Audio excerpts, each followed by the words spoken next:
kita akan masuk ke materi tujuan laporan keuangan. Tujuan dari laporan keuangan yaitu memberikan informasi berguna untuk pengambilan keputusan ekonomi. Informasi tersebut digunakan untuk meramalkan, membandingkan, dan menilai dampak keuangan. Informasi itu harus faktual, objektif, dan meliputi aspek kuantitatif dan kualitatif. Tujuan laporan keuangan menurut SAK nomor 1, yaitu yang pertama, menyediakan informasi tentang posisi keuangan, kinerja, dan perubahan posisi keuangan perusahaan. Yang kedua, memenuhi kebutuhan sebagian besar pemakai, walaupun tidak mencakup semua informasi yang dibutuhkan. Yang ketiga, menunjukkan pertanggungjawaban manajemen atas sumber daya yang dipercayakan. Lanjut, tujuan laporan keuangan menurut Trubut Committee. Yang pertama itu ada memberikan informasi untuk pengambilan keputusan ekonomi. Yang kedua, melayani pemakai umum dengan wewenang. Yang ketiga, memberikan informasi berguna bagi investor dan kreditor untuk meramalkan, membandingkan, dan menilai potensi arus kas. Tujuan laporan keuangan menurut Asobat. Yang pertama, membatasi keputusan penggunaan kekayaan. Yang kedua, pengarahan dan kontrol sumber daya manusia dan faktor produksi. Yang ketiga, pemeliharaan dan pelaporan pengamanan kekayaan. Yang keempat, membantu fungsi dan pengawasan sosial. Lalu ada tujuan laporan keuangan menurut APB Statement nomor 4. Yang pertama, laporan ini bersifat deskriptif dan mempengaruhi studi-studi berikutnya tentang tujuan laporan keuangan. Yang kedua, memberikan kerangka konseptual dasar dan prinsip-prinsip yang mendasari penyusunan laporan keuangan bisnis. Yang ketiga, bertujuan untuk memberikan pedoman umum dalam pengembangan standar akuntansi yang konsisten dan berkualitas tinggi. Selanjutnya kita akan membahas karakteristik kualitatif laporan keuangan menurut PSAK. Yang pertama itu dapat dipahami. Kualitas penting informasi yang ditampung dalam laporan keuangan adalah kemudahan untuk segera dapat dipahami oleh pemakai. Untuk masuk ini, pemakai diasumsikan memiliki pengetahuan yang memadai tentang aktivitas ekonomi dan bisnis akuntansi serta kemampuan untuk mempelajari informasi dengan ketekunan yang wajar. Yang kedua yaitu relevan. Agar bermanfaat, informasi harus relevan untuk memenuhi kebutuhan pemakai dalam proses pengambilan keputusan. Informasi memiliki kualitas relevan kalau dapat mempengaruhi keputusan ekonomi pemakai dengan membantu mereka mengevaluasi peristiwa masa lalu, masa kini, atau masa depan. Yang ketiga yaitu materialitas. Relevansi informasi dapat dipengaruhi oleh hakikat dan materialitasnya. Dalam beberapa kasus, hakikat informasi saja tidak cukup untuk menentukan relevansinya. Misalnya, pelaporan suatu segmen baru dan mempengaruhi penilaian risiko dan peluang yang dapat dihadapi perusahaan tanpa mempertimbangkan materialitas dari hasil yang dicapai segmen baru tersebut dalam periode pelaporan. Yang keempat yaitu keandalan.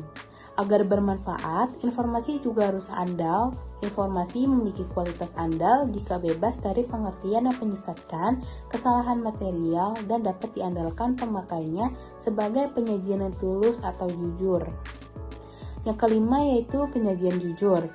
Agar dapat diandalkan, informasi harus menggambarkan dengan jujur transaksi serta peristiwa lainnya yang seharusnya disajikan atau yang secara wajar dapat diharapkan untuk dapat disajikan. Jadi misalnya neraca harus menggambarkan dengan jujur transaksi serta peristiwa lainnya dalam bentuk aktiva, kewajiban, dan ekuitas perusahaan pada tanggal pelaporan yang memenuhi kriteria pengakuan. Yang keenam itu ada substansi mengungguli bentuk. Jika informasi dimaksudkan untuk menyajikan dengan jujur transaksi serta peristiwa lain seharusnya disajikan. Peristiwa tersebut perlu dicatat dan disajikan sesuai dengan substansi dan realitas ekonomi dan bukan hanya bentuk hukumnya. Yang ketujuh yaitu netralitas. Informasi harus diarahkan pada kebutuhan umum pemakai dan tidak bergantung pada kebutuhan dan keinginan pihak tertentu. Tidak boleh ada usaha untuk menyajikan informasi yang menguntungkan satu atau beberapa pihak. Selanjutnya kita akan membahas kendala informasi yang relevan dan andal. Yang pertama itu tepat waktu. Jika terdapat penundaan yang tidak semestinya dalam pelaporan, maka informasi yang dihasilkan akan kehilangan relevansinya. Yang kedua, keseimbangan antara biaya dan manfaat. Keseimbangan antara biaya dan manfaat lebih merupakan kendala yang pervasif daripada karakteristik kualitatif. Manfaat yang dihasilkan informasinya seharusnya melebihi biaya penyusunannya. Namun demikian, evaluasi biaya dan manfaat merupakan proses pertimbangan yang substansial. Yang ketiga, keseimbangan antara karakteristik kualitatif. Dalam praktik, keseimbangan atau trade-off di antara berbagai karakteristik kualitatif sering diperlukan. Pada umumnya, tujuannya adalah untuk mencapai suatu keseimbangan yang tepat di antara berbagai karakteristik untuk memenuhi tujuan laporan keuangan. Yang terakhir yaitu penyajian wajar. Laporan keuangan sering dianggap menggambarkan pandangan yang wajar dari atau menyajikan dengan wajar posisi keuangan, kinerja, serta perubahan posisi keuangan suatu perusahaan.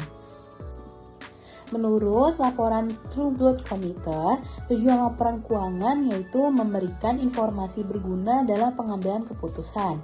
Hal ini komite menyelidiki, yang pertama, siapa yang memerlukan laporan keuangan, yang kedua, informasi apa yang mereka perlukan, yang ketiga, berapa banyak informasi yang diperlukan, yang keempat, kerangka apa yang dibutuhkan untuk menyusun informasi yang diperlukan.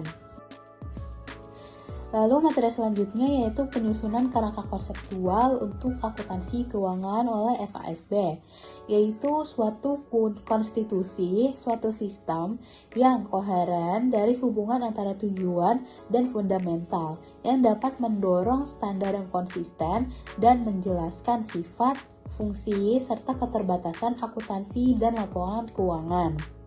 Tujuannya yaitu memberikan petunjuk dalam menyelesaikan perselisihan yang meningkat selama proses penyusunan standar dengan mempersempit pertanyaan, apakah standar telah sesuai dengan kerangka konseptual atau tidak. Secara lengkap, kerangka kerja konseptual adalah petunjuk menyelesaikan perselisihan dalam penyusunan standar. Yang kedua yaitu acuan sebelum ada standar khusus. 3. Menentukan batasan pertimbangan. Yang keempat, meningkatkan komparabilitas. Yang kedua, beberapa tujuan laporan keuangan untuk lembaga yang mencari laba. Yang pertama ini memberikan informasi yang berguna untuk investor, kreditor, dan pemilik lainnya. Yang kedua, memberikan informasi tentang sumber ekonomi perusahaan. Dan yang ketiga, memberikan informasi tentang prestasi keuangan dalam satu periode. Selanjutnya, konsep dasar laporan keuangan menurut True Blood Committee. Konsep dasar ini mencakup sifat-sifat kualitatif dan definisi tentang elemen laporan keuangan. Berikut sifat-sifat kualitatif. Sifat-sifat kualitatif. Yang pertama ada kualitatif utama. Kualitatif utama ini terdiri dari 4. Yang pertama ada relevan. Relevan ini informasi yang berguna untuk pengambilan keputusan. Lalu yang kedua ini reliability, yang artinya seberapa bisa dipercaya data tersebut. Makin terverifikasi, maka makin reliable. Selanjutnya 3, verifiability, yaitu sarana yang dapat memberikan kesempatan kepada orang tertentu yang bekerja secara terpisah antara satu dengan yang lain untuk mengembangkan ukuran-ukuran sama atas bukti, data, dan catatan yang sama. Selanjutnya, yang keempat, completeness, yaitu menjelaskan kelengkapan dan kesesuaian antara data akuntansi dan kejadian yang dimaksud untuk disajikan. Yang kelima, ada neutrality, yaitu akuntansi bebas dari bias dalam menyajikan laporan keuangan perusahaan. Jangan sampai tujuan mengatur atau memengaruhi laporan yang disajikan. Konsep dasar laporan keuangan menurut True Blood Committee selanjutnya yaitu ada kualitas sekunder yang terdiri dari 1. Comparability, Artinya bahwa dalam menyusun laporan keuangan harus digunakan metode yang sama sepanjang waktu oleh perusahaan tertentu agar dapat diperbandingkan. Yang kedua ada konsistensi, yaitu bahwa metode-metode akuntansi tidak dapat diubah apabila telah dipilih. Selanjutnya terdapat pertimbangan cost benefit. 1. Cost benefit, yaitu informasi akuntansi yang akan diungkapkan apabila keuntungan yang didapat diperoleh dari informasi itu melebihi biayanya. Yang kedua, materiality, yaitu sesuatu yang secara relatif dianggap penting dan pada dasarnya pertimbangan harus diberikan dalam hal apakah informasi itu mungkin bersifat penting atau tidak penting.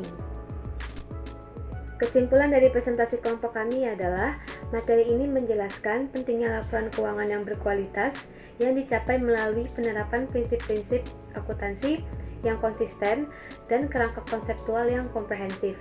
Tujuan utamanya adalah menyediakan informasi yang relevan, andal, dan dapat diperbandingkan bagi para pemangku kepentingan untuk mendukung pengambilan keputusan yang tepat dengan mempertimbangkan biaya, manfaat, dan materialitas informasi.